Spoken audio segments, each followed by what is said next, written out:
یہ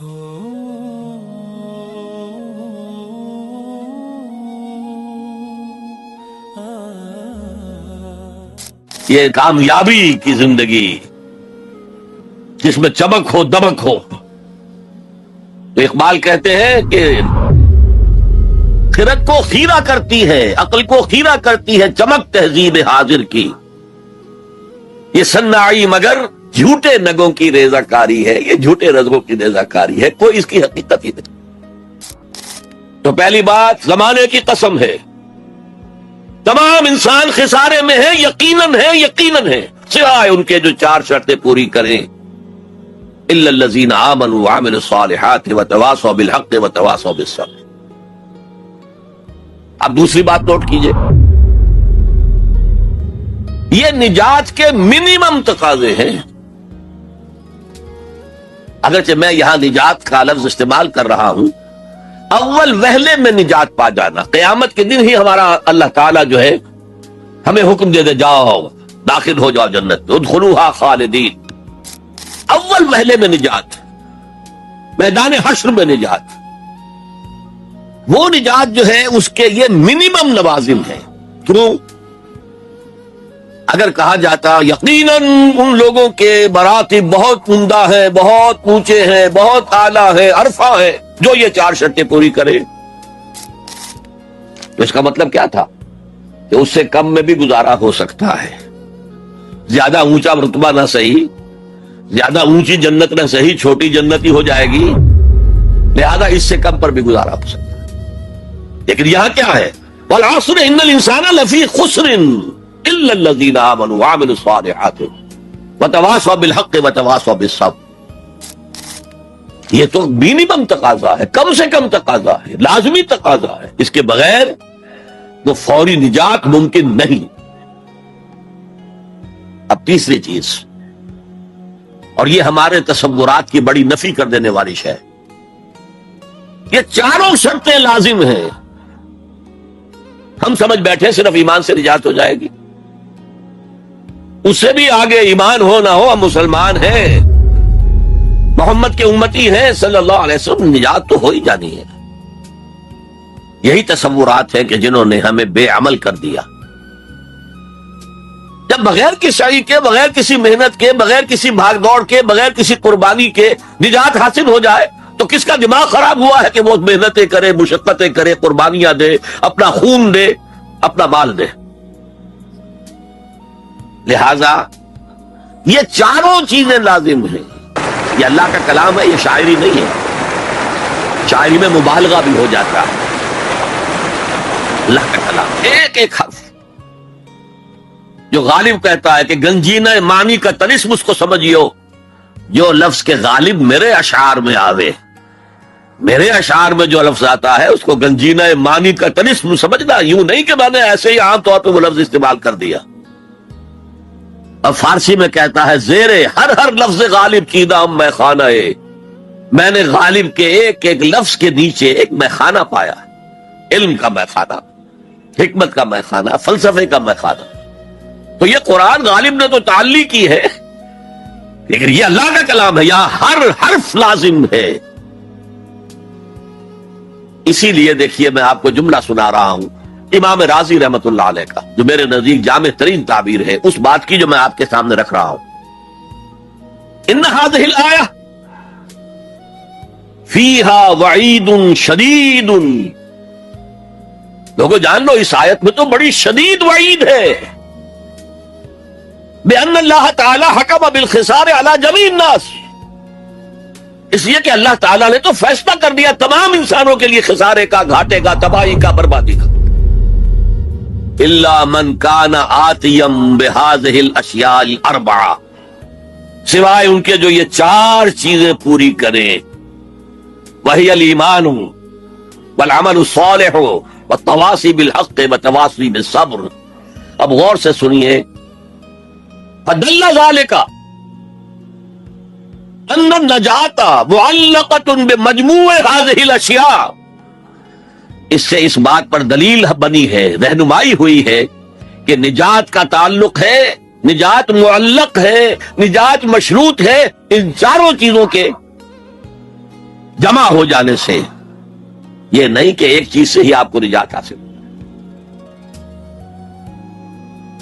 تو یہ کامیابی اور ناکامی کا ایک معیار، اور پھر یہ کہ اس معیار میں چاروں چیزیں لازم۔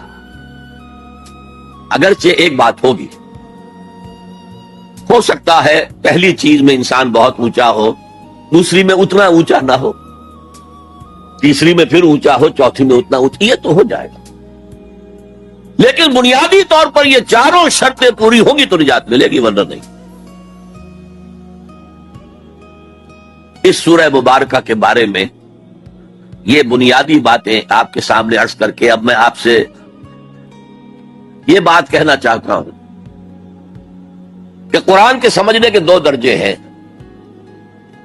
ایک تذکر بالقرآن، قرآن سے سبق حاصل کر لینا، ایک تدبر قرآن، قرآن پر غور و خوض، گہرائی میں اترنا۔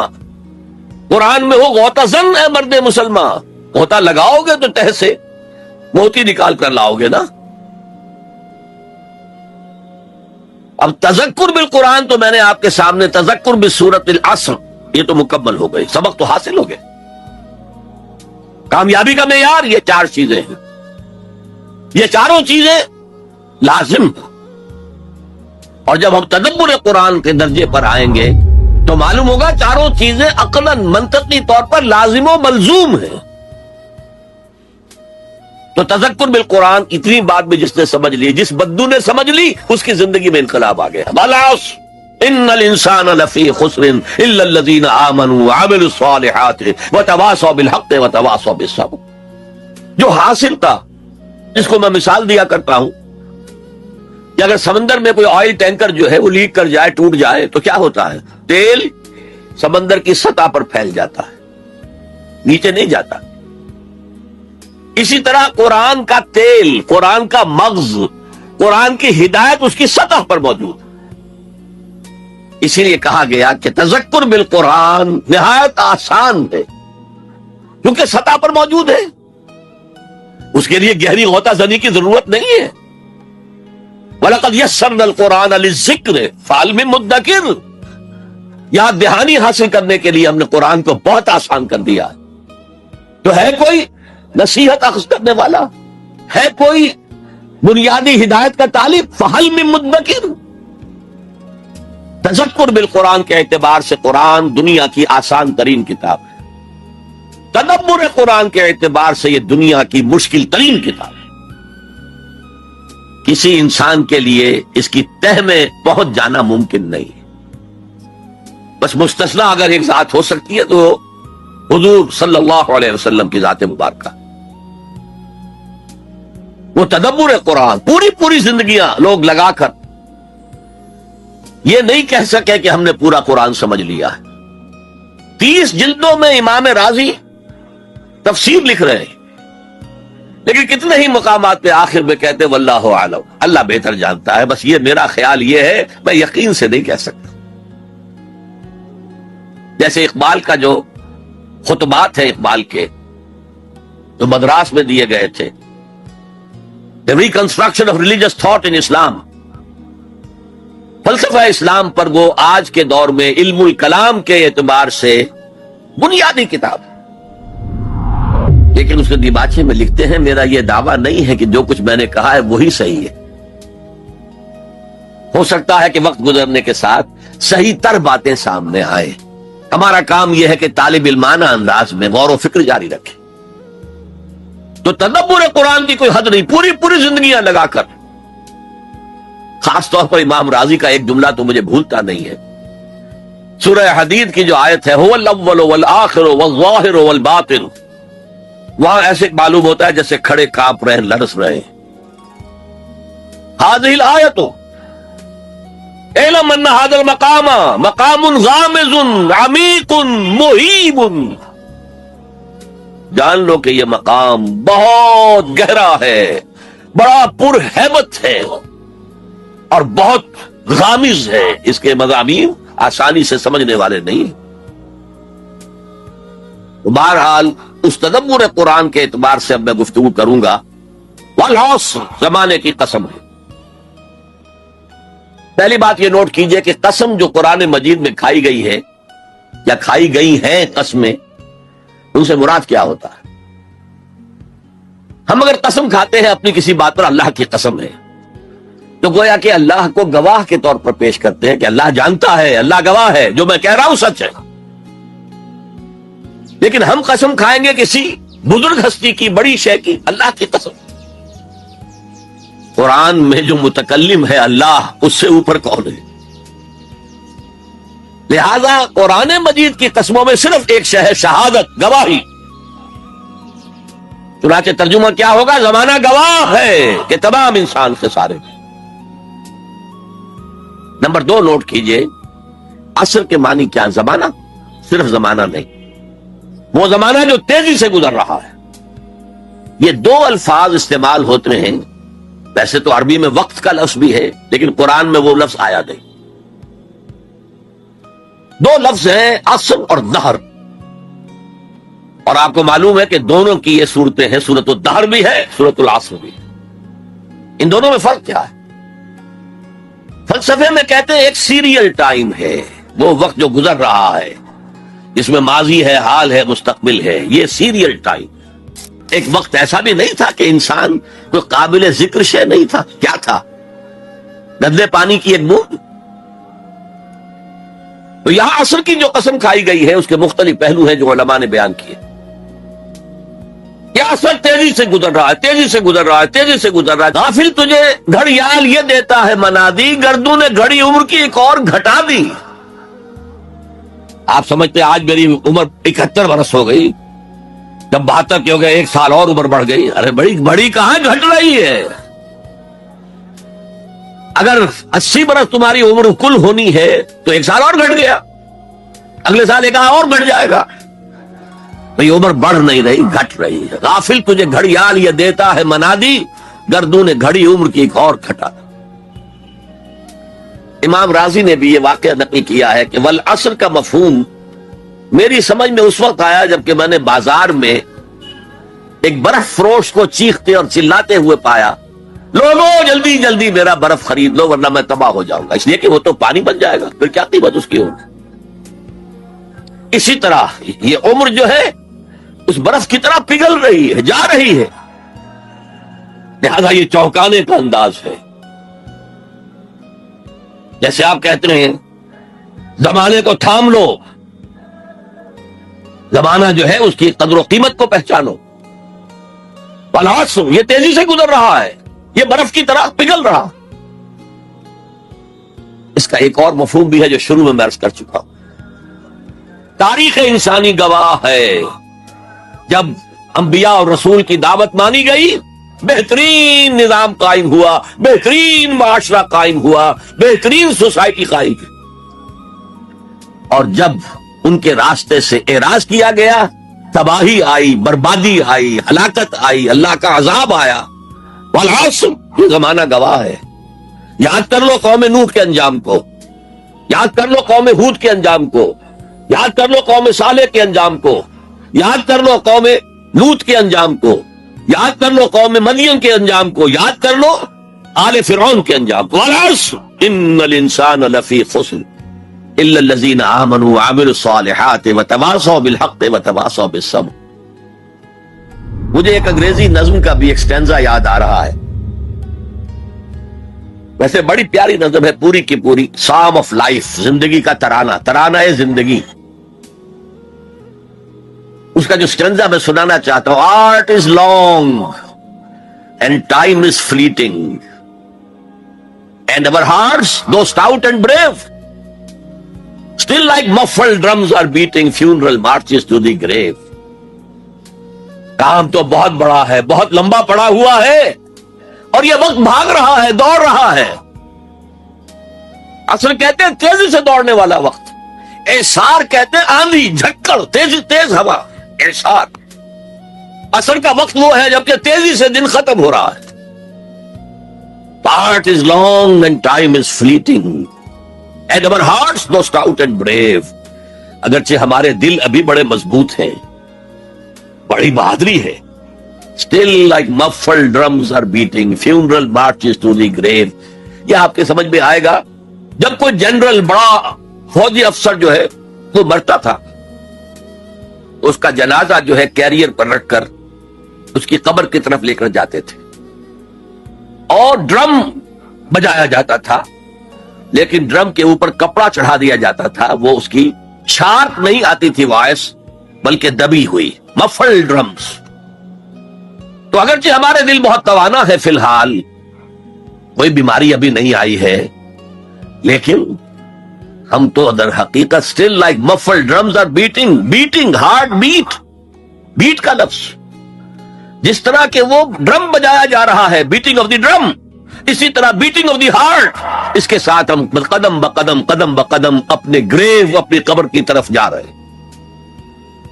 یہ ہے والعصر، زمانے کی قسم ہے، زمانہ گواہ ہے، ان الانسان لفی خسر۔ میں عرض کر چکا ہوں یہ مرکزی آیت ہے، مرکزی مضمون ہے، اسے آپ کہہ سکتے ہیں انسان کا حزنیہ، ہیومن ٹریجڈی۔ آپ کو معلوم ہے وہ تو بدھ کیا بپتا پڑی تھی اس پر کہ شہزادہ تھا کپل وستو کا، محل میں رہتا تھا، جوان بیوی تھی، ایک بچہ بھی، بیٹا وہ بھی تھا، جوان بیوی کو اور بیٹے کو چھوڑ کر جنگلوں میں نکل گیا۔ کیوں؟ اس نے دیکھا دنیا میں دکھ بہت ہے۔ کہیں وہ دیکھا اس نے اندھا ایک آدمی ہے، وہ ٹھوکریں کھا رہا گر رہا ہے، کہیں دیکھا کسی کا بچہ جو ہے عالم نزع میں ہے، کوئی کچھ نہیں کر سکتا، رو رہے پیٹ رہے، کہیں دیکھا جنازہ جا رہا ہے کندھے کے اوپر رکھ کر لے جا رہے۔ تو اس کے فکر کا مرکزی نقطہ کیا ہے؟ سروم دکھم، یہاں تو دکھ ہی دکھ ہے اور کچھ نہیں ہے۔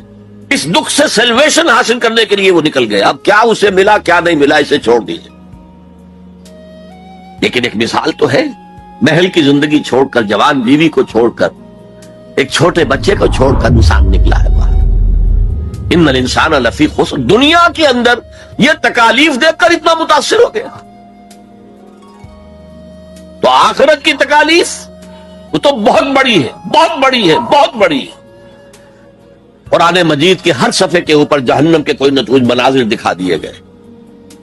کیا کھانے کو ملے گا؟ زقوم، جو پیٹ میں جائے گا تو کھولے گا جیسے کہ پانی کھول رہا ہو، اور پھر اس پر پیاس لگے گی تو حمیم ملے گا، گرم پانی یا پیپ، اور زخم کا دھون ملے گا۔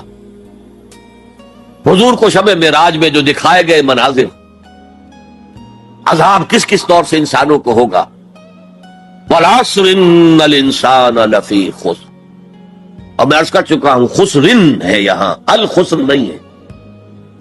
الخسر ہوتا تو کوئی خاص خسارہ، خسرن یہ قاعدہ ہے عربی زبان میں، تنکیر نکرہ جو آتا ہے تفخیم کے لیے، بہت بڑا خسارہ، بہت بڑا گھاٹ۔ اب جو اس سے استثناء کی 4 شرائط ہیں ان کو سمجھیے۔ سب سے پہلے ایمان، اب یہاں تو ایک لفظ آیا ایمان، اللہ پر ایمان، رسولوں پر ایمان، آخری رسول اور آخری نبی پر ایمان، کتابوں پر ایمان اور آخری کتاب قرآن پر ایمان، بعث بعد الموت پر ایمان، حساب کتاب پر ایمان، جزا و سزا پر ایمان، جنت اور دوزخ پر ایمان۔ یہ ایمانیات ہے۔ میں نے عرض کیا تھا یہ ایک عنوان ہے، کتنی لمبی لمبی بحثیں قرآن مجید میں ان میں سے ہر ایک چیز کے بارے میں آئی ہیں مکی صورتوں کے، لیکن اس وقت جو بات میں آپ کو بتانا چاہتا ہوں، وقت کم ہے، اس ایمان کے 2 لیول سمجھ لیجئے، یا 2 قسمیں سمجھ لیجئے، یا 2 ایسپیکٹ سمجھ لیجئے۔ اور یہ مجھے امید ہے کہ بہت سے حضرات نے بچپن میں یاد کیا ہوگا، ایمان مجمل، آمنت باللہ کما ہوا باسمائہ و صفاتہ وقبلت جمیع احکامہ اقرار باللسان و تصدیق بالقلب۔ ایمان کے یہ 2 درجے ہیں، زبان سے اقرار، جو کہے، کسی مذہب کا ماننے والا ہو، ہندو ہو، سکھ ہو، پارسی ہو، عیسائی ہو، جو کہے اشہد ان لا الہ الا اللہ واشہد ان محمد رسول اللہ، ایسے ہے محسوس ہوتا ہے کہ ایک لائن کھچی ہوئی تھی، پہلے ادھر تھا فوراً ادھر آ گیا۔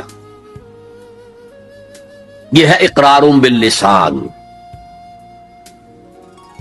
لیکن اس ایمان کا فائدہ صرف اس دنیا میں ہے، یعنی ہم ایک دوسرے کو مسلمان سمجھیں۔